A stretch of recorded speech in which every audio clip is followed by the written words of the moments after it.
ముఖ్య ఉద్దేశం ఏంటంటే ప్రభుత్వం ప్రవేశపెట్టిన 6 గ్యారెంటీలు ఏవైతే ఉన్నాయో ప్రజలకు చేరువవుతున్నాయి, ప్రతి గడపకు, ప్రతి ఇంటికి, ప్రతి పేదింటికి చేరువవుతున్నాయి అనే ఉద్దేశంతో కార్యక్రమం అనేది నిర్వహించడానికి రావడం జరిగింది. అయితే ప్రభుత్వం ప్రవేశపెట్టిన 6 గ్యారెంటీల లోపల ఏడాది కాలం పూర్తయిన సందర్భం లోపల ప్రభుత్వం ఒక్కొక్కటిగా ప్రజలకు ప్రవేశపెట్టిన పథకాలు చేరువ చేస్తుంది. అందులో భాగంగానే ఆడబిడ్డలందరికీ ఇక్కడ నుంచి రాష్ట్రమంతటా ప్రయాణించడానికి ఉచిత బస్సు ప్రయాణం ప్రవేశపెట్టింది. అలాగే 200 యూనిట్ల వరకు కరెంటు కాల్చుకుంటే ఉచిత కరెంట్ ఇస్తుంది. ఇంకొకటి 500 రూపాయలకి మనకు సిలిండర్ ఇస్తుంది. మనకు ఉమ్మడి ఆంధ్రప్రదేశ్ ఉన్నప్పుడు 1000 రూపాయలు పెడదామన్నా కానీ సిలిండర్ దొరకపోవు, బ్లాక్ లో కొందామన్నా కానీ జైత్యాలు వెళ్ళి కొనుకొచ్చుకునే పరిస్థితి ఉండే. ఇప్పుడు 500 రూపాయలకు సిలిండర్ ఇస్తుంది. అయితే ప్రతి గ్రామం లోపల కొంతమంది తల్లులు ఏమంటున్నారంటే 500 రూపాయలకు మాకు సిలిండర్ వస్తలే అని చెప్పి చెప్తున్నారు. 500 రూపాయలకు సిలిండర్ రావాలంటే ఫస్ట్ కేవైసీ చేయించాలి. కేవైసీ అంటే మన సిలిండర్ కనెక్షన్ ఎక్కడైతే ఉందో అక్కడ ఆఫీస్కి వెళ్ళి మనం ఆధార్ కార్డు జిరాక్స్, మన బ్యాంక్ అకౌంట్ జిరాక్స్, ఒక ఫోటో ఇచ్చి మనం సంతకం చేసి వచ్చినట్లయితే మనకు 500 రూపాయలకు సిలిండర్ వస్తుంది. అలాగే రైతు రుణమాఫీ 2 లక్షల వరకు ప్రభుత్వం చేపట్టింది. అది దశల వారీగా 2 లక్షల వరకు రుణం ఎవరైతే తీసుకున్నారో రైతుల కోసం రుణమాఫీ చేస్తుంది. అది దాదాపుగా ప్రభుత్వం మన జగిత్యాల నియోజకవర్గానికి 34 కోట్ల రూపాయలు ప్రవేశపెట్టింది. దానికోసం ఎవరు కూడా ఆందోళన చెందాల్సిన అవసరం లేదు. రుణమాఫీ గురించి కొంతమందికి కొన్ని సందర్భాల లోపల అంటే ఒక్కొక్క దశ లోపల కొంతమందికి చేసుకుంటూ వస్తుంది కాబట్టి ఇక కాని వాళ్ళు ఆందోళన చెందాల్సిన అవసరం లేదు. మనది కాలేదు అంటే ఖచ్చితంగా ఒకసారి బ్యాంక్ అధికారులను కలిసి మా రుణమాఫీ కాలేదని చెప్పి తెలుసుకొని ఆ వివరాలు ఎవరైనా అడిగితే అవి ఖచ్చితంగా మనం ఇవ్వాలి. అలాగే రైతు భరోసా పథకం ఏదైతే ఉందో అది ఈ సంక్రాంతి నుంచి ఖచ్చితంగా ప్రతి రైతన్న అకౌంట్ లోపల 15,000 రూపాయలు ఎకరాకు ఉంటాయని చెప్పి సందర్భంగా తెలియజేస్తున్నాం. ఇంకొకటి ఏంటంటే ముఖ్య విషయం ఏంటంటే గూడు లేని నిరుపేదలు ఎవరైతే ఉన్నారో వాళ్లకు ఇందిరమ్మ ఇల్లు మంజూరు చేసింది ప్రభుత్వం. 3,500 ఇండ్లు మన జగిత్యాల నియోజకవర్గానికి రావడం జరిగింది. ఇది ప్రతి గ్రామం లోపల సర్వే చేస్తా ఉన్నారు. ఆ సర్వే లోపల వాళ్ళు వచ్చినప్పుడు, అధికారులు వచ్చినప్పుడు ఖచ్చితంగా వాళ్ళకి వివరాలు చెప్పాలి. మనకు ఖాళీ స్థలం ఏదైనా ఉంటే ఆ ఖాళీ స్థలం చూపించి వాళ్ళు ఫోటో తీసుకుంటే ఫోటో దిగాలి. వాళ్ళు అడిగినప్పుడు మనం వివరాలు తెలియజెప్పాలి. ఖచ్చితంగా వాళ్ళు అడిగిన వివరాలు తెలియజేసినట్లయితే మనం ఖచ్చితంగా పేదవాళ్ళం అయితే ఖచ్చితంగా మనకు ఇందిరమ్మ ఇల్లు వస్తుందని చెప్పి సందర్భంగా తెలియజేస్తున్నాం. ఖచ్చితంగా మనం ఏదైనా కానీ ప్రభుత్వం నుంచి వచ్చే లబ్ధి ఏదైతే ఉందో మనకు కావాలి అన్నప్పుడు తీసుకోవాల్సిన బాధ్యత కూడా మన మీద ఉంది. కాబట్టి వాళ్ళు అడిగిన వివరాలు మనం తెలియజెప్పి ఖచ్చితంగా ప్రభుత్వం నుంచి వచ్చే ప్రతి పథకాన్ని మనం తీసుకోవాల్సిన బాధ్యత మన అందరి మీద ఉందని చెప్పి తెలియజేస్తూ ఈ సందర్భంగా ఈ కార్యక్రమాన్ని ఉద్దేశించి మిత్రుడు రాజేంద్ర గలంలో ఒక పాట వేద్దాం.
సుస్వాగతం తెలియజేస్తూ ప్రభుత్వం ప్రవేశపెట్టిన ఈ పథకాలు ఏవైతే ఉన్నాయో ప్రతి గడపకు చేరువవుతున్న సందర్భం లోపల ప్రజలకు ప్రభుత్వానికి మధ్యన వారధిగా ఉన్న తెలంగాణ సాంస్కృతిక సారథి కళాకారులు జిల్లా కలెక్టర్ గారి ఆదేశానుసారం ప్రతి గ్రామం లోపల కార్యక్రమాలు నిర్వహించడం జరుగుతుంది.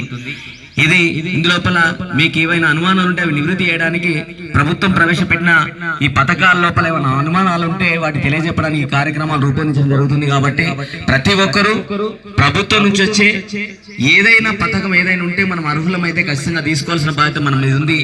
ప్రభుత్వం అధికారులు వచ్చినప్పుడు వాళ్ళకి సహకరించాలి. వాళ్ళు మనకు ఇందిరమ్మ ఇళ్ల గురించి సర్వే జరుగుతుంది కదా, ఆ సర్వే గురించి మనం అడిగినప్పుడు ఖచ్చితంగా మన వివరాలు తెలియజెప్పాలి.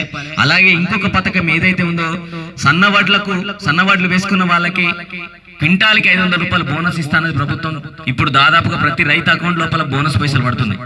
అలాగే ఇంకొక ముఖ్య విషయం ఏంటంటే మన ఉమ్మడి ఆంధ్రప్రదేశ్ ఉన్నప్పుడు దాదాపుగా ఇక్కడ ఉపాధి కరువై గల్ఫ్బాట పట్టిన అన్నలు చాలా మంది ఉన్నారు. ఎందుకంటే ఇక్కడ అప్పు సప్పు చేసి గొప్పగా బతకాలి, పిల్లల్ని గొప్పగా చూసుకోవాలి, గొప్పగా చదివించాలి, ఒక ఇల్లు కట్టుకోవాలనే ఉద్దేశంతో గల్ఫ్బాట పట్టిన అన్నలు ఎవరైతే ఉన్నారో వాళ్ళు అక్కడికి వెళ్ళిన తర్వాత ఇక్కడ ఏజెంట్ చేతిలో మోసపోయినామని చెప్పి అక్కడ గ్రహించి కల్లి వెళ్ళి జైలు జీవితం గడిపి చిన్న భిన్నమై వాళ్ళు ఇంటికి వచ్చిన తర్వాత కూడా వాళ్ళకు ఏ ఆధారం లేకుండా నిరాధారంగా ఉన్న కుటుంబాలు ఏవైతే ఉన్నాయో గల్ఫ్ అన్నల కోసం ప్రభుత్వం ఆలోచించి 5 లక్షల ఎక్స్గ్రేషియా ప్రకటించింది. అవి కూడా త్వర లోపల ప్రతి కుటుంబాలు ఏవైతే ఉన్నాయో వాళ్ళను గుర్తించి గల్ఫ్ బాధిత కుటుంబాలకు 5 లక్షల ఎక్స్గ్రేషియా ఇవ్వడానికి కూడా ప్రభుత్వం ముందుకు వస్తుంది. కాబట్టి ఆ దిశగా అడుగులు వేస్తుంది. కాబట్టి ఇవన్నీ విషయాలు మీకు తెలియజెప్పడానికి ఈ కార్యక్రమాలు అనేది నిర్వహించడం జరుగుతుంది. ఈ కార్యక్రమం ఇక్కడ నిర్వహించడానికి సహకరించిన పంచాయత్ సెక్రటరీ గారికి మరియు గ్రామ ప్రజలకు ప్రతి ఒక్కరికి పేరు పేరున ధన్యవాదాలు తెలుపుతూ ముగిస్తున్నాం. Thank you. నమస్కారం. ఏదైతే తెలంగాణ రాష్ట్ర ప్రభుత్వం ప్రత్యేకంగా ప్రవేశపెట్టినటువంటి ఈ 6 స్కీమ్లు అందరూ గ్రామ ప్రజలందరూ ఉపయోగించుకోవాలని కోరుచున్నాను. ధన్యవాదాలు సార్.